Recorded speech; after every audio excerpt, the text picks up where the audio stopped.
Bonjour, aujourd'hui je vais vous parler des probiotiques, les fameux probiotiques qu'on entend parler souvent ce temps-ci. Alors qu'est-ce que c'est? Les probiotiques, ce sont des micro-organismes vivants qui sont essentiels à la santé de notre flore intestinale. Et vous savez que la santé de cette flore intestinale dépend de l'équilibre entre les mauvaises bactéries et les bonnes bactéries, parce qu'on a des mauvaises bactéries et on a des bonnes bactéries dedans. Mais tout va bien quand tout fonctionne en harmonie. Mais quand il y a un chambardement, et normalement le chambardement vient de l'extérieur, des agents extérieurs, que ce soit qu'on a pris des antibiotiques ou on a développé une allergie alimentaire ou on a une maladie quelconque.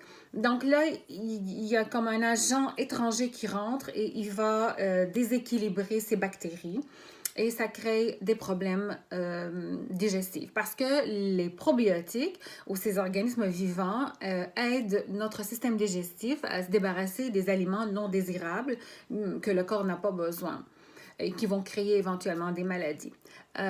Puis vous savez que nous, les adultes, on a alentour de 600 familles de bactéries, donc l'équivalent de 100 milliards de bactéries dans notre corps.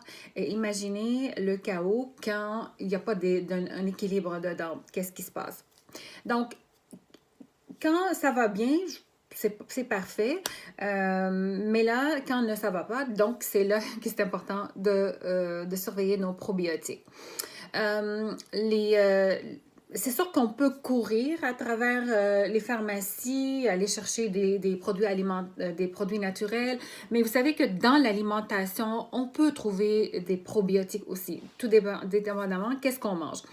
Par exemple, le lait fermenté, il contient des probiotiques. Le yogourt, les légumes fermentés, les carottes, les betteraves, les radis, les piments crus, tous ces légumes-là, ils ont des probiotiques.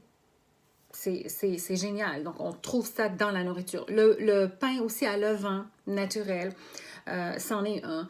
Le kéfir.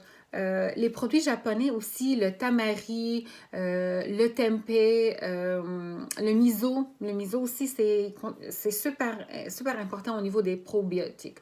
Donc, il n'y a pas des études qui ont montré jusqu'à maintenant que il y a un danger à consommer des probiotiques. Même les enfants peuvent en manger, donc c'est pour tous les âges. Mais moi, je vous conseille de consulter votre médecin avant de prendre des probiotiques, tout dépendamment de votre santé.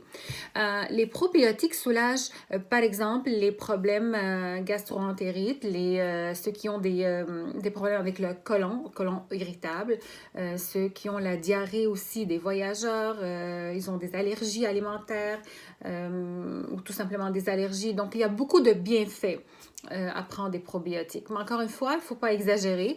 Il faut demander à un spécialiste avant d'entreprendre ce genre de démarche. Alors voilà, c'est ma petite chronique pour les probiotiques. Et prochaine vidéo, je vais vous expliquer qu'est-ce que c'est les prébiotiques. Parce qu'on entend souvent parler des probiotiques, mais il y a aussi des prébiotiques. Alors on va savoir qu'est-ce que c'est aux prochaines vidéos. Bye tout le monde!